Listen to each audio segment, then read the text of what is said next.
Hi, welcome to Sage Garden Project's video on the cooking cart. I'm Mr. Hank, and today I'm going to talk to you about the ins and outs of what you get with your cooking cart. Your cooking cart is going to come in a large crate and multiple boxes, so make sure you reach out to your administration and make sure you also look for your mirror, which is on this side here. Your mirror is going to be on the base of your crate. So where can you use your cooking cart? You can take it anywhere you like, down in the garden. You could use it in a nutritional science lab, in the auditorium, classroom, but don't use it on a hilly surface. You want to try to keep your cart in the same place most of the time.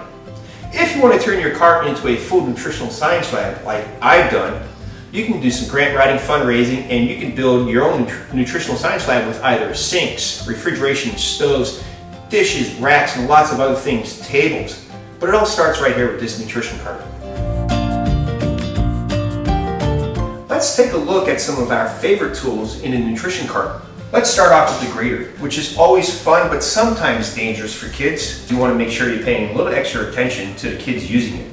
We've got choppers for onions, keeping the gases inside so kids don't start to tear, but they're really fun and everyone can get a turn on chopping onions. Our induction burner, which is awesome if you don't know about an induction burner. It can boil water 50% faster than a regular burner, and also 80-90% of your food will get cooked better.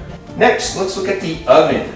We got a toaster oven in here. And this is great because you can do the frittata or other things in here. And then we have knives. Depending on your grade level, you can either start off with dinner knives from the home, or once they're ready to graduate up, you can use one of our knives that come in a sheath. So what happens when your students are finished using your knives? They go into a bin to protect them from getting hurt. So when using a cutting mat, as you can see this one moves, you always want to apply a safety non-skid, either a paper towel that's moist, underneath that cutting mat so it doesn't slide or move. And when done, you're going to take your cutting mat and place it into your busing tub. Depending on the age of your students, you may need to use a step stool so they can reach the top of your cooking cart. Now that we rotated the cooking cart for our cooking demonstration, you're going to notice the mirror works better if you're on this side, as you can see the poles are not in the center of the cart. So where should you stand when you're using the cooking cart? If you're tall like me, you might have to squat a little bit. You might want to be in front of the cooking cart. You just want to be able to make sure that the mirror is able to see your hands if you're doing a cooking or cutting lesson or any other lessons. Sage Garden Project lessons, you want to start with a concept. Today, we're going to make a flexible frittata. You could use things from your pantry or right from the garden.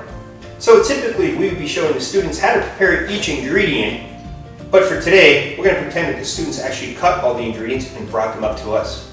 So make sure you turn on your induction. We're going to saute our vegetables and onions on a medium, and make sure you hit it a second time, the on button, and when you hear the fan, now you know you've turned it on.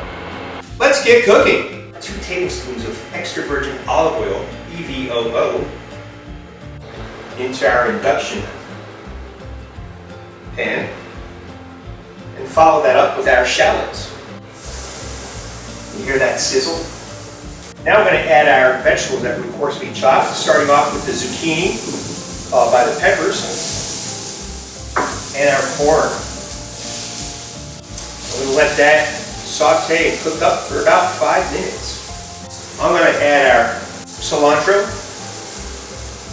our cheese, right into the egg mixture.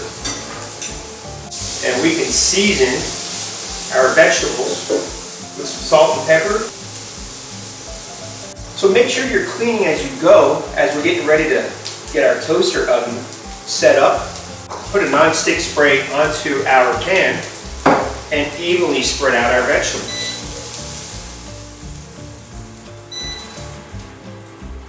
And now we're going to pour our egg mixture over those vegetables. Okay, so we're going to preheat our oven to 450 and set our timer for 20 to 25 minutes and place our frittata in the oven. And while the frittata is baking, what we're going to do is we're going to take those 20 to 25 minutes and clean up, get our tables ready. And now for the frittata. Usually we love to have you serve it on a plate, but if you don't have access, you can serve it on an edible leaf. such as chard. And think of this as a sample, not a meal-sized portion. Now is the time to invite your students to take one polite bite. I hope you enjoyed our cooking cart video today with the Sage Garden Project. That's really good.